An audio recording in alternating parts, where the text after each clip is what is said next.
নমস্কার। আজকে আমরা কুলম্বের সূত্রের ভেক্টর রূপ সম্পর্কে আলোচনা করব।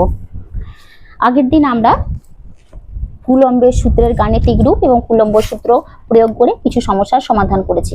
এই কুলম্বের সূত্রকে ভেক্টর আকারে লিখলে কি রকম হবে সেটা একটু দেখে নিই।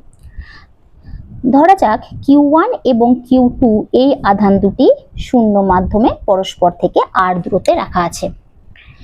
তাহলে কুলম্বের সূত্র অনুযায়ী 1, 2 এর উপরে কি পরিমাণ বল কাজ করছে, আমি দিকের কথা এখন বলছি না, আমি শুধু পরিমাণ বলছি। কি পরিমাণ বল কাজ করছে?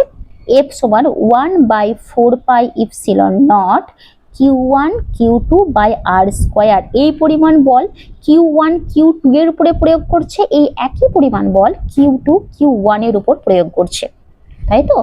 এরপর যদি Q1 ও একটা পজিটিভ চার্জ হয়, Q2 ও একটা পজিটিভ চার্জ হয়, তাহলে Q1 Q2 কে বিকর্ষণ করবে, মানে এই দিক বরাবর বলটা কাজ করবে, এবং Q2 Q1 এর উপরেও একটা বিকর্ষণ বল কাজ করবে, মানে এই দিক বরাবর বলটা কাজ করবে। বল যেহেতু ভেক্টর রাশি, তাহলে তার অবশ্যই একটা দিক থাকবে। তো সেই বলটাকে এখন আমরা ভেক্টর আকারে লিখি। ধরলাম যে Q1 এবং Q2 এই দুটি আধানের মধ্যে Q1 আধানের অবস্থান ভেক্টর r1 এবং Q2 আধানের অবস্থান ভেক্টর হলো r2। Q1 Q2 এর উপরে যে পরিমাণ বল কাজ প্রয়োগ করছে, তাহলে 1 প্রয়োগ করছে কার উপরে? 2 এর উপরে। আমি ধরলাম AO প্লাস আর AO প্লাস। তাহলে 1 2 এর উপরে যে বল প্রয়োগ করছে, সবসময় আমরা লিখব যে যার উপরে বল প্রযুক্ত হচ্ছে তাকে আগে লিখব এবং যার দ্বারা বল প্রযুক্ত হচ্ছে তাকে পরে লিখব। তাহলে F21 সমান কত? 1/4 pi epsilon naught Q1 Q2 by 1 দ্বারা 2 এর উপরে প্রযুক্ত বল। তাহলে আমরা কি লিখব? 1 এর সাপেক্ষে 2 এর অবস্থান ভেক্টর, তাহলে 1 এর সাপেক্ষে 2 এর অবস্থান ভেক্টর হবে r21। 1 এর দ্বারা 2 এর উপর প্রযুক্ত বল, তাহলে 2 এর অবস্থান ভেক্টর 1 এর সাপেক্ষে r21। ঠিক আছে? তাহলে এটাকে আমরা লিখতে পারি তো r21 যেহেতু ভেক্টর, তাহলে এর মড নিয়ে স্কয়ার আর তার সাথে r21 তার ক্যাপ, কারণ দিক এই দিকটা যেহেতু ভেক্টর আকারে লিখেছি, এটা তার দিককে বোঝাবে, তাই তো? আচ্ছা, তাহলে এইটা যদি r1, এটা r21 কোন দিকে বরাবর? এই দিক বরাবর কাজ করছে, তাহলে আমরা লিখতে পারি যে r1 প্লাস r21 সমান r2। তাহলে r21 সমান r2 মাইনাস r1, তাই তো? তাহলে r21টা অন্য কিছু নয়, r2 মাইনাস r1। এটা হলো 1 দ্বারা 2 এর উপর প্রযুক্ত বল। তাহলে একই রকম ভাবে 2 দ্বারা 1 এর উপর বল কত প্রযুক্ত হবে? r1 টু 1 এর উপরে প্রযুক্ত বল হচ্ছে, তাহলে 1/4 pi epsilon naught Q1 Q2।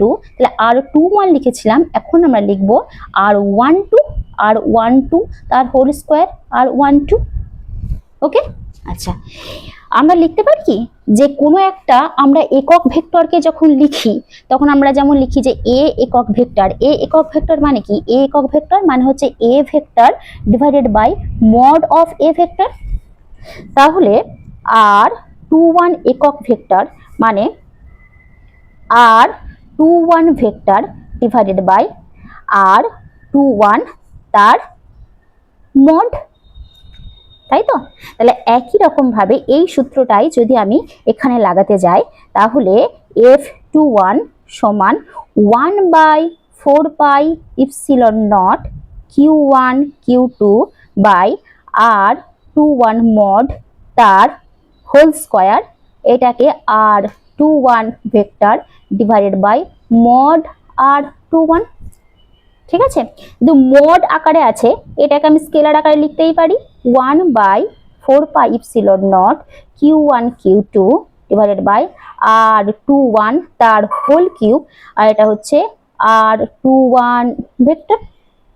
ওকে, একই রকম ভাবে F12 সমান 1/4 pi epsilon naught Q1 Q2, এটা যদি r21 হয় তাহলে এটা লিখব r12 কিউব r12 পয়েন্ট। আমরা কি জানি যে r21 মানে হচ্ছে মাইনাস r12, তাই তো?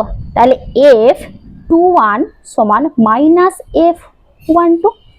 ঠিক আছে, তাহলে 1 নাম্বার আধান 2 নাম্বার আধানের উপর বল প্রয়োগ করুক আর 2 নাম্বার আধান 1 নাম্বার আধানের উপর বল প্রয়োগ করুক, দুটো মানের দিক থেকে সমান, শুধুমাত্র দুটোর অভিমুখটা আলাদা। তাহলে এই সূত্রটাই, এই যে সূত্রগুলো, এটা এই সূত্রটা বা এই সূত্রটা, এই দুটো সূত্র হচ্ছে কুলম্বের সূত্রের ভেক্টর রূপ। ঠিক আছে, এই জিনিসটা এখানে লেখা আছে দেখো। ধরা যাক ও মূলবিন্দুর সাপেক্ষে Q1 ভেক্টরের অবস্থান ভেক্টর হলো R1 এবং Q2 ভেক্টরের অবস্থান ভেক্টর হলো R2। তাহলে 1 দ্বারা 2 এর উপরে প্রযুক্ত বল F21 সমান যা লিখলাম তাই 1/4πε0 Q1 Q2 R21 তার হোল স্কয়ার আর R21 ক্যাপ। একই রকম 2 এর উপরে 1 দ্বারা প্রযুক্ত বল যদি 1 দ্বারা 2 এর উপরে প্রযুক্ত বল যদি F21 হয়, আবার 1 এর উপরে প্রযুক্ত বল হবে F12, একই নিয়ম। আর 12 সমান কত? R1 - R2। তাহলে এখান থেকে আমরা লিখতে পারি F21 সমান 1/4πε0 Q1 Q2 by R21 square R21 mod. মডটাকে তুলে শুধু মান হিসেবে লিখে দেখা যায় তার রূপটা আছে এটা। তাহলে এইটাই হলো যে কুলম্বের সূত্রের গাণিতিক রূপ। বোঝা গেছে? ঠিক আছে, এরপর আমরা স্থির তড়িৎ বল এবং মহাকর্ষ বল, এই দুটির মধ্যে কি সাদৃশ্য এবং কি বৈসাদৃশ্য আছে একটু আলোচনা করব। কেন সাদৃশ্য বৈসাদৃশ্যের প্রয়োজন হলো কেন? তার কারণ দুটো বলের ফর্মুলে দেখো অনেকটা একই রকম দেখতে, তাই না? আমরা জানি যে স্থির তড়িৎ বলের সূত্র কি? F সমান 1/4πε0 Q1 Q2 by R square. এটাকে ধরলাম Fe, ইলেকট্রোস্ট্যাটিক ফোর্স। এবং মহাকর্ষ বলের ফর্মুলা কি?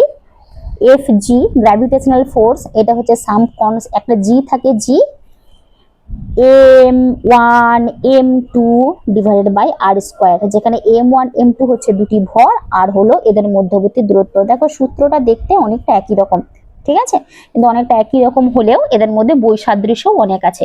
তাহলে কি কি সাদৃশ্য এবং কি কি বৈসাদৃশ্য আছে একটু দেখে নি।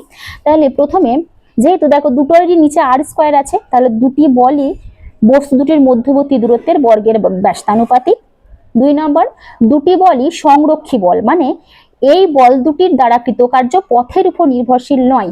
মানে একটা বিন্দু থেকে আর একটা বিন্দুতে নিয়ে যেতে যে কার্য করতে হয় সেই কার্যটা কোন পথে, এই পথে নিয়ে যাওয়া হলো না এই পথে নিয়ে যাওয়া হলো তার উপর নির্ভরশীল নয়। তাহলে দুটি বলই হচ্ছে সংরক্ষী বল। আর কি না, দুটি বলই শূন্য স্থানে কাজ করে, ঠিক আছে, মাধ্যম না থাকলেও দুটি বল কাজ করে। আর কি, দুটি বলই হচ্ছে কেন্দ্রীয় বল, তাই না, কেন্দ্র বরাবর কাজ করে এবং বল দুটির কেন্দ্রবিন্দু দুটির সংযোগী সরলরেখা বরাবর ক্রিয়া করে। পড়েছিলাম না কুলম্বের সূত্রে যে বল দুটি সবসময় Q1 এবং Q2 আধানের এদের যে মধ্যবিন্দু দুটি সংযোগী সরলরেখা সেই দিক বরাবর কাজ করবে, এবং মহাকর্ষ বলের ক্ষেত্রেও তাই।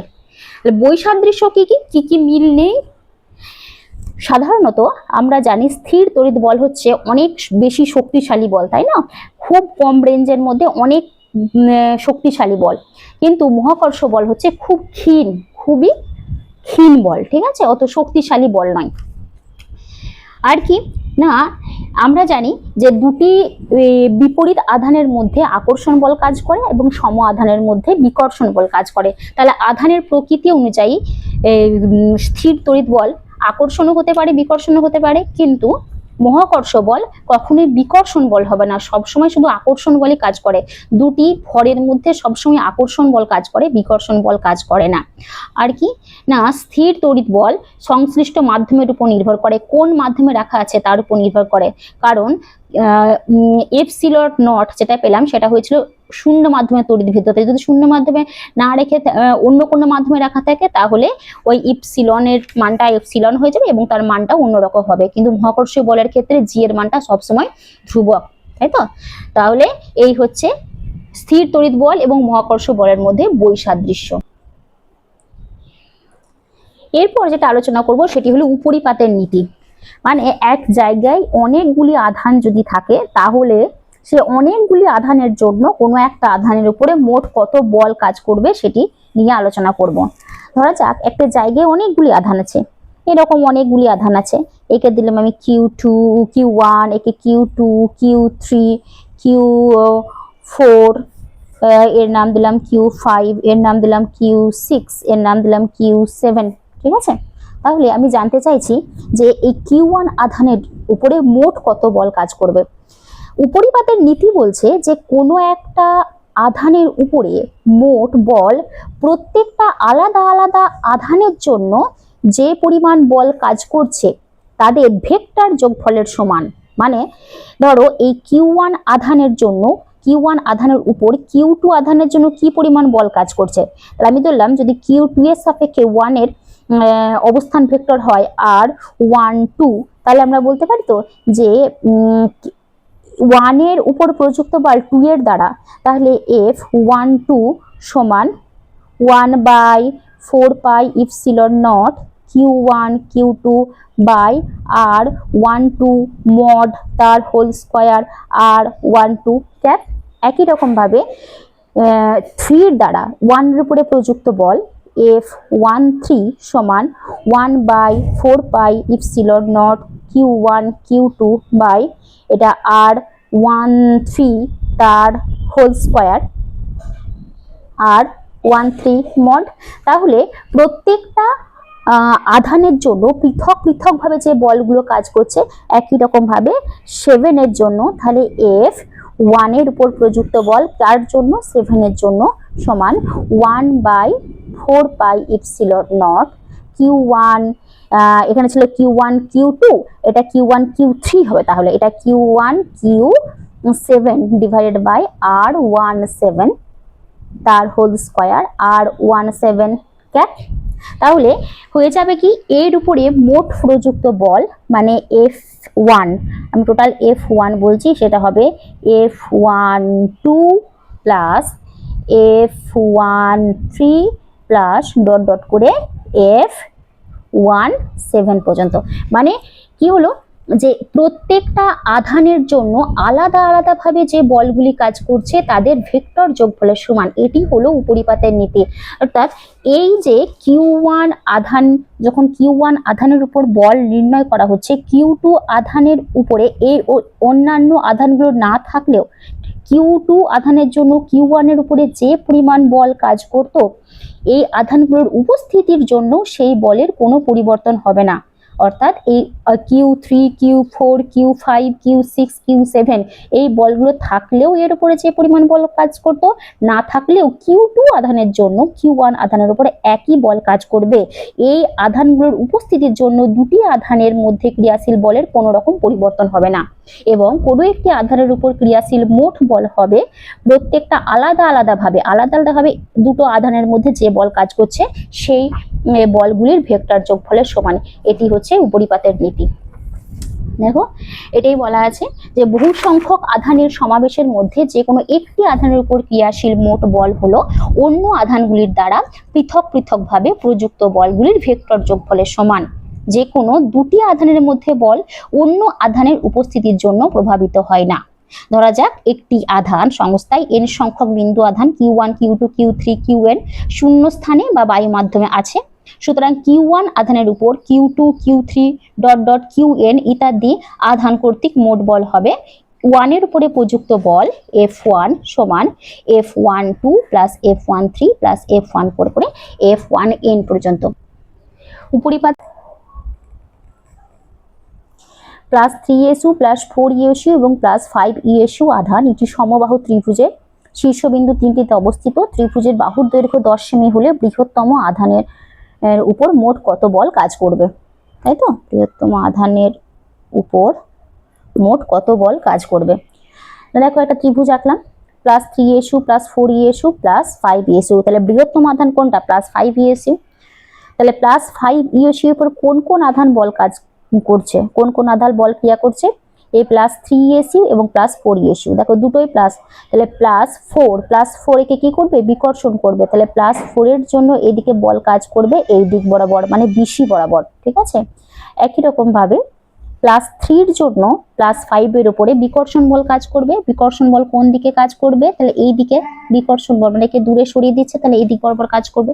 আমরা জানি এই কোণগুলো সব কত? সমবাহু ত্রিভুজে এটা 60 ডিগ্রি, তাহলে এই কোণটা হয়ে যাবে কত? 60 ডিগ্রি। ঠিক আছে, তাহলে এই দুটো বল, একটা হচ্ছে +3 এর জন্য +5 এর উপর AC বরাবর কাজ করছে, আর +4 এর জন্য +5 এর উপরে BC বরাবর কাজ করছে। তাহলে এই দুটি ভেক্টরের মধ্যবর্তী কোণ কত? 60 ডিগ্রি। তাহলে এদের যে রেজাল্টেন্ট, এদের লব্ধি বল কোন দিকে কাজ করবে? এদের মধ্যবর্তী কোণ একটা ডিরেকশন বরাবর কাজ করবে। তাহলে দেখা যাক। তাহলে প্রথমে আমি বের করলাম যে +3 EAC এর জন্য +5 EAC এর উপর যে পরিমাণ বল কাজ করছে তাকে আমরা বলছি F1। তাহলে F1 কত হবে? F1 হয়ে যাবে Q1 Q2 3 × 5 বাই মধ্যবর্তী দূরত্ব কত? 10। তাহলে 10 এর হোল স্কয়ার। কোন দিক বরাবর কাজ করছে? AC বরাবর কাজ করেছে, তাহলে AC বরাবর। ঠিক আছে, এটা হবে AC বরাবর।